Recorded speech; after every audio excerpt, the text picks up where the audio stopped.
शेख चली का नाम तो आपने यकीनन सुना होगा और उसकी कहानियां पढ़कर लुत्फ अंदोज भी हुए होंगे। आज हम उसकी हमाकत से भरपूर कहानी सुनाते हैं। इसी गांव में एक बुढ़िया रहती थी जिसका एक ही बेटा था जिसका नाम चली था। वो बहुत कामचोर, बेवकूफ, सुस्त और काहिल था। इसे बस एक ही काम आता था, शेखी बघारने का। जहां चंद लोगों को इकट्ठे बैठे देखता, उनके करीब जाकर खुद भी बैठ जाता और उन्हें गुफ्तगू का मौका दिए बगैर अपने झूठे सच्चे कारनामे बयान करने लगता। गांव के लोग उसकी इस आदत से बहुत तंग थे और उसका नाम ही शेख चली रख दिया था। वो अपने नाम की तरह बड़े बड़े ख्याली मंसूबे बनाता लेकिन किसी पर अमल नहीं करता। एक दिन इसके ख्याली पुलाव पकाने की आदत से चढ़कर एक शख्स ने इससे कहा, शेख साहब, आप इतने बड़े मंसूबे क्यों बनाते हैं? आपने एक हफ्ते बाद इस दुनिया से कोच कर जाना है, अपनी मौत का ख्याल करें। ये सुनना था कि बेवकूफ शेख चली को एक हफ्ते बाद अपनी मौत का यकीन हो गया और उसने इसकी तैयारी शुरू कर दी। पहले इसने कब्र खुदवाई और इसमें जाकर लेट गया। 6 दिन गुजर गए, कुछ न हुआ।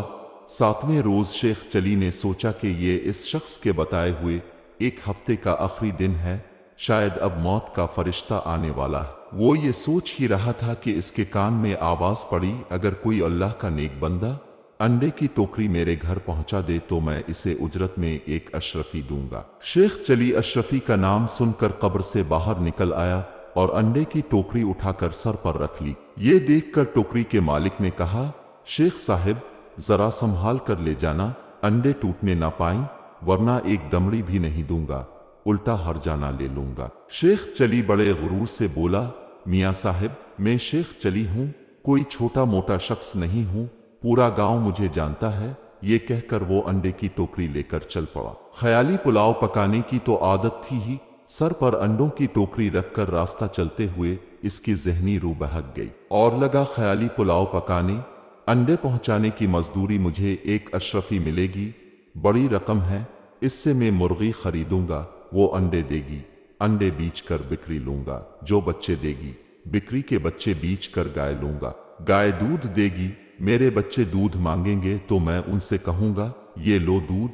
इतना कहते हुए इसने टोकरा पकड़े दोनों हाथ हटा लिए, जिसकी वजह से वो जमीन पर गिर पड़ा और सारे अंडे टूट गए। अंडे के मालिक ने जब ये मंजर देखा तो वो आहो बका करते हुए बोला, हाय मेरे अंडे।